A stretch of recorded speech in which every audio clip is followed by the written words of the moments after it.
अमरावती लोकसभेच्या तिकिटावरून महायुतीतला तिढा आता कायम आहे। तर आनंदराव अडसूळांच्या वक्तव्यावरून उलटफेर होणार की काय अशी चर्चा सध्या सुरू झालेली आहे।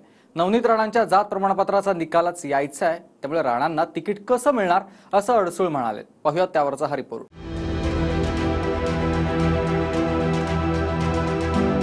अमरावती लोकसभेच्या जागेवरून बाजी पलटण्याची शक्यता आहे। नवनीत राणा आणि अडसूळ दोघे इच्छुक आहेत। अमरावतीमध्ये भाजपचाच उमेदवार असेल हे फडणवीसांनी स्पष्ट केलं। तर रवी राणा वारंवार नवनीत राणांनाच भाजपकडून तिकीट असा दावा करतायत, तर आनंदराव अडसूळ ऐकण्याच्या मूडमध्ये नाहीत।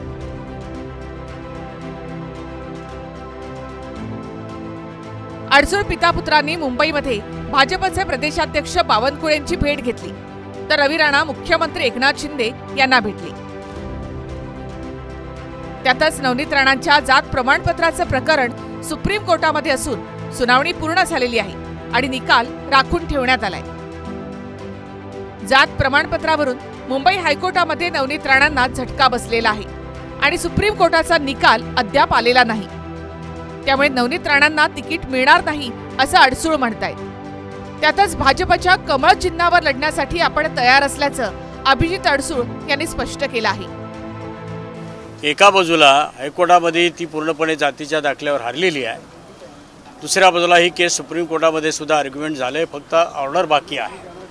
अशा परिस्थितीमध्ये अशा प्रकारचा दावा करणं, त्या पलीकडे ज्या अमरावती जिल्ह्यामध्ये मी सातत्याने जात असतो, प्रामुख्याने भारतीय जनता पार्टीचे सगळे पदाधिकारी आणि कार्यकर्ते हे नवनीत राणाच्या आतापर्यंतच्या वागण्याच्या विरोधी आहे।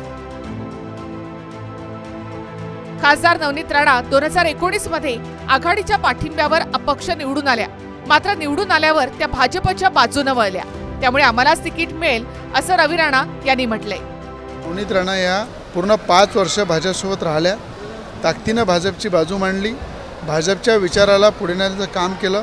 जर खासदार नवनीत राणांनी इतक्या ताकदीने भाजपचा साथ दिला, त्यावर फडणवीस साहेब बोलले की भाजपची सीट राहील आणि भाजपचा उमेदवार उभा राहील। का अधिकार सोडावा त्या जागेचा? जर हे सगळं स्पष्ट आहे आणि ती जर बीजेपीतून लढली असती मागे तर एक वेळा आपल्याला ग्राह्य धरता आलं असतं, पण ती राष्ट्रवादी आणि काँग्रेसच्या पाठिंब्यावर त्या ठिकाणी लढली, चिन्हही त्यांचं नाही आहे। मग काय म्हणून तिने कुठला अधिकार सांगावा हा आमच्या मनामधला प्रश्न। आणि एवढं वातावरण खराब असताना तिच्या अजूनही तो प्रश्न लोंबकळत ठेवणं हे खरं आश्चर्य आहे। तर बच्चू कडूंनी सुद्धा नवनीत राणांच्या विरोधात उमेदवार देण्याचे संकेत दिले आहेत। पश्चिम विदर्भातल्या 5 पैकी एका ठिकाणी प्रहारचा खासदार असेल असं बच्चू कडू म्हणाले। या 5 जिल्ह्यापैकी 4 लोकसभेपैकी एक खासदार प्रहारचा नक्की राहील हे नक्की दाव्यानं सांगतो, कारण तिथे आयात निर्यातच्या धोरणाच्या विरोधात बोलणारा माणूस पाहिजे, लढणारा माणूस पाहिजे। Bureau report TV9 Marathi.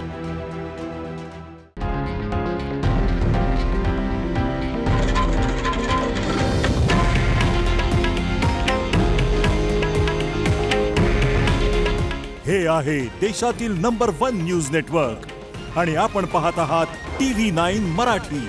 काळजी तुमची, हित महाराष्ट्राचं।